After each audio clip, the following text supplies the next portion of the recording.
রোজা শরীফ দেখে। আসসালামু আলাইকুম।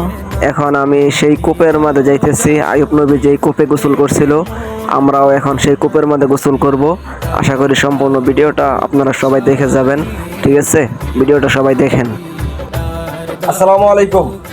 আমাদের প্রিয় আইয়ুব নবীর শরীরে যে পোকা হয়েছিল, সে এই কুয়াতে ডুব দেওয়ার কারণে তার সমস্ত পোকা আল্লাহ তাআলা দূর করে দেয়, এবং যেই নিয়তে এইখানে আইসা ডুব দেয় তার সেই নিয়তটা আল্লাহ তাআলা কবুল করে। তো আমরা এখানে আসছি, আইসা সবাই এখানে ডুব দিতেছি। তো আমরা যেই নিয়ত করছি আল্লাহ তাআলা যেন আমাদের সেই নিয়তটা কবুল করে নেই। তো আমি পানিতে নাইমা পড়তেছি।